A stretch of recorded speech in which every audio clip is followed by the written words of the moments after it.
hal-hal yang keseharian itu lebih prinsip ketimbang ide kita tentang hal-hal besar. Saya beri contoh, Allah itu Tuhan yang maha kuasa, yang menguasai alam raya ini.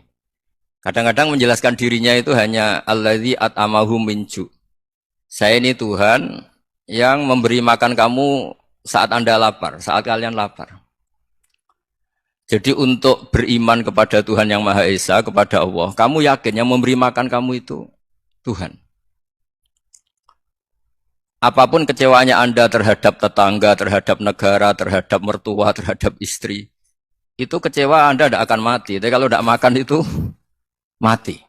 Sehingga Allah mensifati dirinya kadang pakai keseharian. Alladzi at'amahu min ju'. Tuhan itu siapa? Yang memberi makan kamu ketika lapar. Tapi kamu untuk syukur itu nunggu punya istri cantik, neriman, gampang diatur, membolehkan poligami. Terus 4 istri itu neriman semua, loyal semua. Itu sombong betul. Mau syukur saja kok repotnya seperti itu. Jadi mau syukur ya ada makanan dimakan. Itu. Kalau ngantuk ya tidur. Ayatnya wa min ayatihi manamukum billaili wan nahar. Maksud ayat Allah itu tidur. Nah, keangkuhan-keangkuhan ini yang menjadikan kita itu jadi repot hidup. Wong untuk syukur kok nunggu tadi. Mertua baik, tetangga baik, istri baik.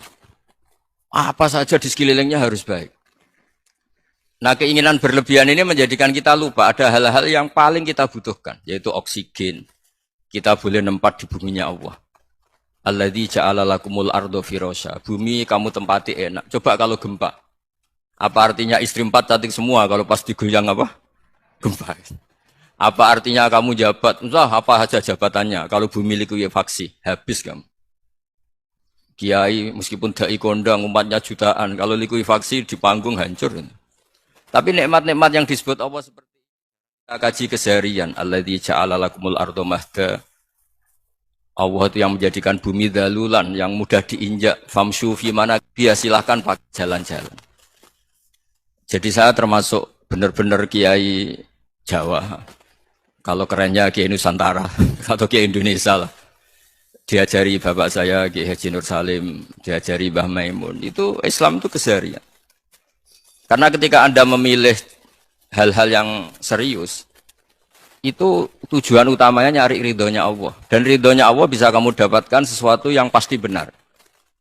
Misalnya dalam sebuah hadis Sahih Muslim disebutkan, Innallaha la yardha 'anil 'abdi idza akalal akla fayahmadahu 'alaiha. Aw yashraba syarba fayahmadahu 'alaiha. Itu redaksinya inna itu sesungguhnya. La yardha juga pakai lam taukid, juga maknanya sesungguhnya. Sungguh-sungguh Allah sangat ridho ketika seorang hamba itu makan. Makan ketika sesuap nasi dia muji Allah. Ketika minum seteguk nasi dia muji Allah. Itu kalau orang diridhoni Allah itu wali betul. Itu untuk jadi wali itu gampang. Kamu makan ridho. Kamu nginjak buminya Allah ridho seneng. Kamu hidup keseharian aman seneng. Nah ini supaya sampean kita semua lah, kita semua ngaji betapa panduan Rasulullah untuk menggapai ridho Allah itu banyak yang keseharian sekali. Saking kesehariannya banyak dalam hadis dan itu sahih. Nabi menyebut hal-hal yang keseharian. Hatta matas alu fi fimroatika. Kamu punya uang, kemudian istri kamu bisa makan itu ibadah.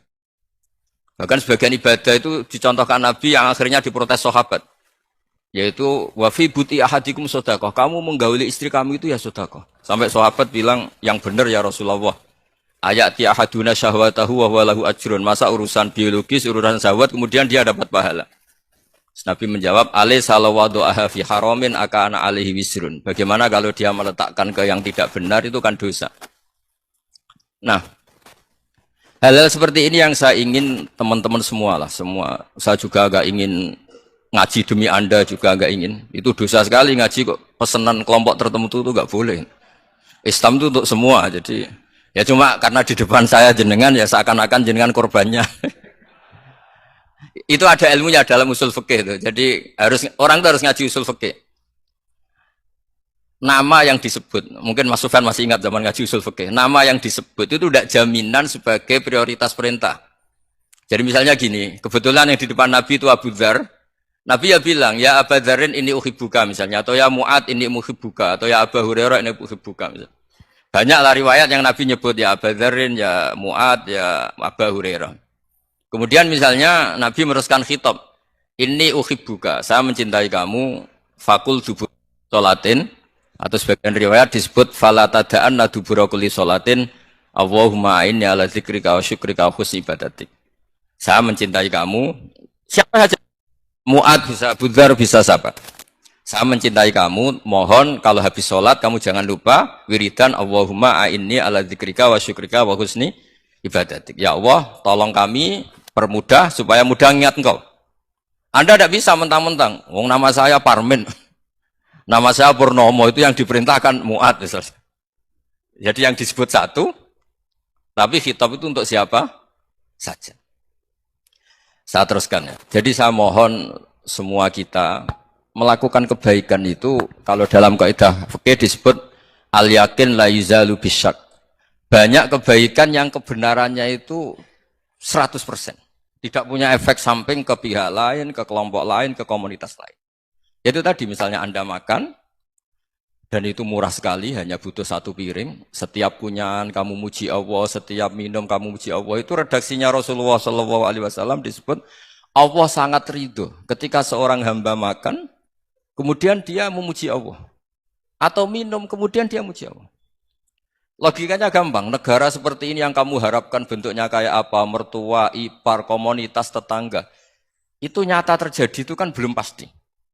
Sementara yang mesti terjadi adalah kamu butuh makan, kalau tidak mati. Butuh minum, kalau tidak mati. Butuh bumi yang nyaman ditempati, kalau tidak kita juga mati. Sebab itu Allah kalau menyebut nikmatnya itu hal-hal yang keseharian. Alladzi at'amahum min ju'. Allah itu siapa? Allah itu yang menciptakan kamu bisa makan. Tidak berlebihan, Allah itu yang menciptakan kondisi sosial itu ideal. Zaman Nabi itu ya ada orang munafik. Orang-orang pilihan Allah itu juga diuji orang sekelilingnya yang macam-macam. Semua diuji sesuai konteks zaman dan waktu. Nah, tapi ada ibadah-ibadah yang selalu disarankan Nabi. Sampai Nabi itu pernah ditanya, Ayul Islam ya khairun ya Rasulullah, Islam terbaik itu gimana? Jawabannya Nabi itu unik. It'amut to'am. Islam terbaik itu ya makan-makan, santai-santai. Ketika Allah menyebut beberapa kebaikan, falak tahamal aqobah, wa ma adrokan apa? Mal aqobah. Terusannya apa? Fakku rokobah. Terusannya apa? Au it'amun fiyaumin di masubah. Ya itu acara makan-makan itu juga Islam. Kenapa? Ya bayangkan kalau tidak ada makanan, kita mati kan? Kondisi sosial tidak ideal itu Anda masih gak apa-apa. Tapi kalau Anda tidak makan, Anda tidak minum, kamu punya istri cerewet masih bisa hidup, punya mertua cerewet masih bisa hidup. Tapi kalau tidak makan bisa mati. Berarti penting mana istri sama makan? Penting mana? Makan. Semoga istri Anda dengar, nanti kamu disuruh makan tapi pulang deh. Itu kalau dibahasakan makan masih memahami. Penting mana nasi satu piring dengan istri. Nggak ada nasi mati, nggak ada istri belum mati. Penting mana? Gak berani jawab kan? Nah, ternyata Anda ada garang kan di depan istri. Jadi saya mohonlah, mungkin Mas Sufyan Sauri tadi yang bisa bantulah. Teman-teman tuh ngaji yang keseharian saja. Karena kita nyari ridha Allah itu berdasar firman Allah. Dan firman Allah itu menyebut keseharian tuh riang, gampang. Yaitu tadi misalnya wa min ayatihi manamukum billaili wan nahar. Termasuk ayat-ayat Allah itu kamu tidur. Maka dulu itu ada guyonan, ada tokoh Mu'tazilah, kelompok dalam Islam yang berpikir manusia itu bisa menentukan ikhtiarnya sendiri. Karena saya bisa duduk, ingin berdiri, berdiri. Karena kelompok ini nggak terima kalau semua kehendak Allah, nanti bagaimana kalau semua kehendak Allah kok ada hisab, ya ada sanksi. Lucunya itu, dia akhirnya, ini cerita ya, mencintai seorang perempuan, cantik sekali. Dan itu dia menjadi ahli sunnah itu oleh hal-hal yang sepele. Karena istrinya cantik, ya namanya suami istri itu hubungan intim. Terus ditanya, Mas, masih ingin lagi? Masih. Silahkan diulang lagi. Wah ya tidak bisa. Katanya manusia bisa menentukan yang diinginkan. Itu tobat itu.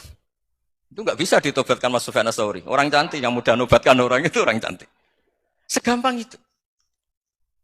Akhirnya kita tahu, makanya kalau dalam kitab hikam itu disebut al-aqil mayakul madza yaf'alu wa hubi wal ghafil mayakul madza af'al.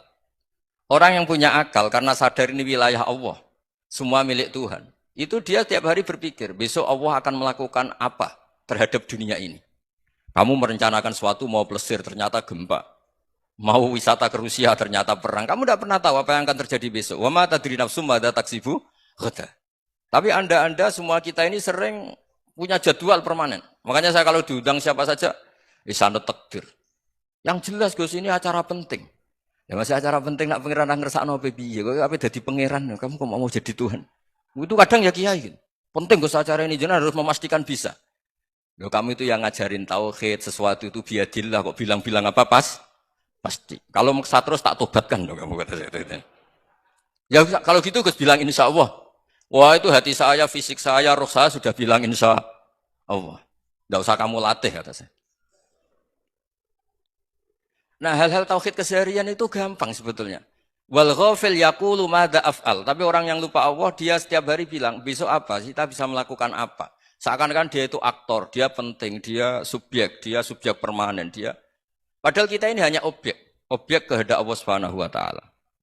Karena kita yakin sesuatu yang terjadi di alam raya ini kita tidak bisa apa-apa. Makanya saya sering ngaji, sering bilang saya. Ketika Anda mensifati Allah, dia yang menghidupkan. Sudah itu tanamkan, sehingga ketika kita mati, santai saja. Kenapa santai? Allah punya cara menghidupkan kita. Zaman kita hidup juga gak tahu caranya ngelola jantung, ngelola paru-paru. Kamu juga gak tahu ngelola oksigen yang tidak beracun, tidak ngandung polusi. Tahu-tahu hidup. Gak ingin tua ya tahu-tahu tua. Gak ingin mati, tahu-tahu mati. Selama ini kita hidup juga gak tahu apa sebetulnya. Hanya gaya tok, punya jadwal, punya planning. Kalau kamu bisa menentukan pilihan Anda, pasti Anda istrinya cantik, 4 neriman semua, kona'ah semua. Nyatanya enggak kan? Sudah 1 jelek, cerewet. Wah itu kan, nyatanya enggak bisa apa-apa Anda kan? Dan kamu bawa mati lagi. Itu kan, istri Anda juga gitu, punya keinginan, punya suami yang ganteng, yang jabat, yang neriman, yang enggak poligami. Ya enggak kesampaian juga. Kalau kita ngitung tingkat kegagalan kita itu gagal terus. Ya kan? Nah, terus ingat Allah. Madza yaf'alu wa bi. Orang yang punya akal selalu berpikir Allah itu menghendaki apa terhadap saya. Lalu sama-sama orang gitu. Ngelihat orang yang serius. Itu kata Anda itu pemikir berat, serius. Senang punya tokoh yang merengut karena kamu anggap serius. Tapi sebagian orang nganggap orang yang serius itu wong merengut, wong masam, wong muka kok ditekuk. Jadi sama itu hati ya muqallibal qulub tsabbit qalbi ala dini karena kita enggak tahu cara berpikir kita tentang orang lain, tentang sekeliling kita. Misalnya kita orang baik yang jenis ngrumat fakir miskin. Ada orang bangun masjid mewah itu janggal. Apa artinya masjid mewah kalau banyak orang kelaparan? Tapi kalau yang jenis pendidikan apa artinya masjid mewah kalau enggak bisa ngaji? Nanti yang jenis infrastruktur apa artinya ini kalau semuanya punya sudut pandang yang berbeda-beda. Dan Islam mengapresiasi semua kebaikan. Tapi katakan semua kebaikan itu adalah kehendak Allah Subhanahu wa taala. Karena apapun baik Anda itu pakai fasilitas yang diberikan oleh Allah Subhanahu wa taala. Sehingga ini yang disebut qulillah sumadarhum fi khawdihim yal'abun. Ya kembali tadi ke tema-tema bahwa keseharian Anda ini sudah Islami. Saat Anda tidak bisa melakukan apa saja. Saya sering ada jenazah, biasanya kalau tetangga meninggal saya sering disuruh ngelepas. Saya bilang orang ini baik, karena sering ngelamun di rumah, sering nganggur di rumah. Ditanya sama anaknya, kenapa Gus nganggur baik?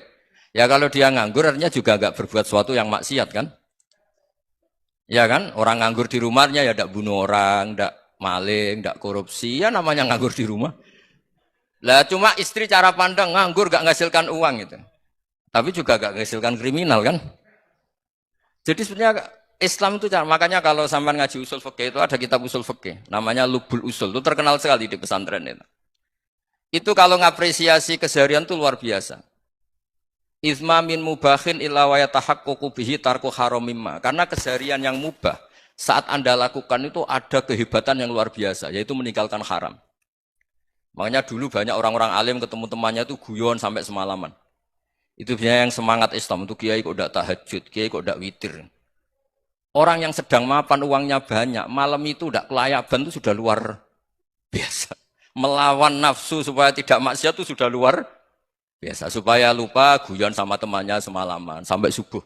Gojlok-gojlokan ngenang zaman miskin, zaman kuliah nggak jelas, zaman apa.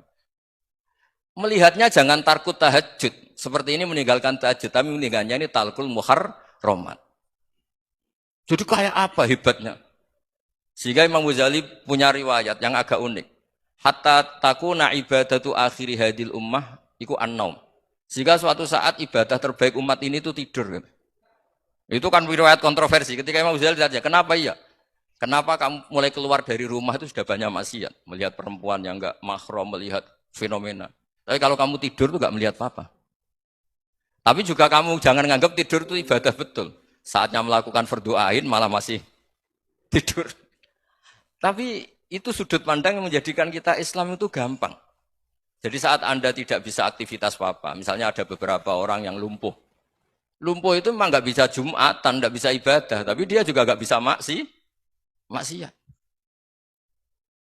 Tidur itu memang Anda saat itu tidak bisa tahajud, tidak bisa witir, tapi saat itu ada zina, ada maling, tidak gosipkan orang, tidak bully orang, tidak menanamkan kebencian, tidak hasut.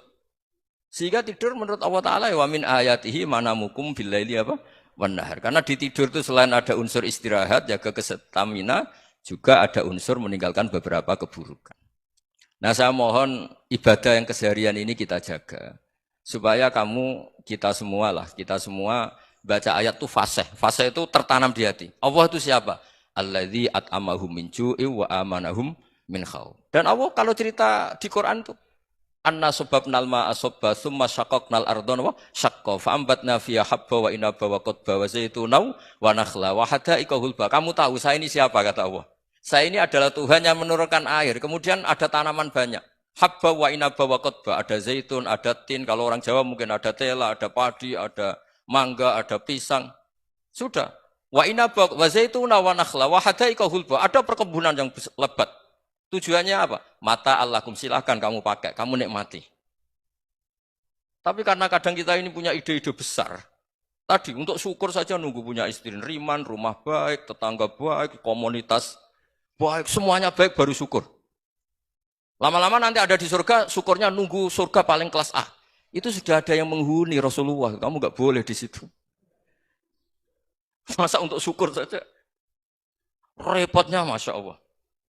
Jadi mohonlah Quran yang kalau Anda hafalkan juz sama itu kan ada ayat-ayat yang kayak tadi.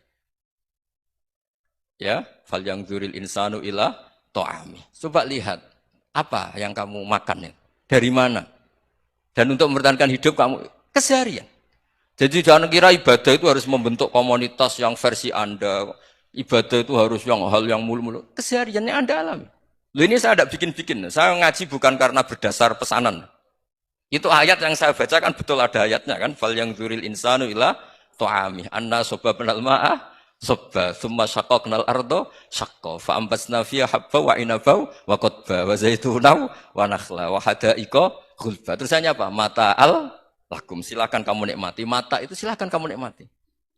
Ya kayak sampean dikasih hidangan ya makan. Ya sudah makan. Habis makan ya minum. Habis itu ngantuk ya tidur. Ya sudah normal-normal saja. Kayak apa indahnya Islam. Tapi Anda mencari Islam yang gimana lagi? Nah itu yang diajarkan guru-guru kita, diajarkan sanad kita sampai Wali Songo, sampai Rasulullah SAW. Bahwa pada akhirnya ada jihad, ada perang. Itu dulu memang perang, bukan membunuh. Beda. Dulu kita dijajah Belanda ya perang, dan itu normal karena kita dijajah. Jadi ketika orang lain ingin baik sama kita, wa in ahadum minal musyrikin astajaruka ya fa'jirhu hatta yasma'a kalam Allah. Kalau mereka ingin baik ya kita baik. Makanya ada istilah mustakman, mu'ahad. Kalau mereka ingin damai, berdampingan dengan kemajmukan ya itu yang lebih baik. Karena memang Islam menghormati proses perdamaian. Wa in janahu nawa lisalmi ya fajnah lah. Kalau ingin damai ya kita harus damai. Jadi andai kan dulu Belanda datang ke Indonesia kok minta besanan gitu. Ya mungkin kita juga senang karena memperbaiki hidung kan kalau kita besanan gitu. Nah tapi wong jajah dulu itu kan masalah kan? Apa? Masalah kan? Jadi saya mohon jadi apa? Saya tadi minta sama Bapak Kadensus kemarin juga pernah main ke saya. Jangan sering ketemu saya ini sudah uzlah, saya ini sudah mau daftar jadi resi. Saya itu kemarin di muktamar juga agak datang, acara di Jogja juga sudah. Karena memang keluarga saya dulu itu bahasa ya, bapaknya bapak saya itu nggak keluar rumah itu puluhan tahun. Memang punya adat uzlah. Ya makanya ngaji saya ngaji aja yang gampang-gampang aja, yang nggak orderan, yang nggak pesenan ngaji aja yang gampang. Saya ikhlas, yakin betul saya ikhlas. Ikhlas itu menurut saya itu roh. Orang nggak ikhlas itu menurut saya itu orang aneh. Ikhlas itu gampang, sudah saya bilang. Kalau kamu yakin ilmu itu milik Allah, ngasihkan juga ikhlas itu milik Allah. Apa sih yang kamu punyai sehingga kamu udah ikhlas? Uang milik Allah, energi kita milik Allah, bumi milik Allah. Kemudian kamu merasa memiliki. Merasa memiliki itu kalau dalam ilmu tasawuf sudah kesalahan kan. Bagaimana Anda punya? Coba tahu-tahu tanah itu kok milik Anda. Karena saya beli, Gus. Ya beli dari orang, dari Zaid. Padahal yang asli punya itu Allah. Apa benar kamu pernah beli sama Allah? Zaid ini pemilik nisbi, pemilik yang enggak sebenarnya kan. Ya enggak? Yang benar-benar pemilik itu Allah. Kok kamu ngerasa itu bumi kamu itu atas nama apa? Coba.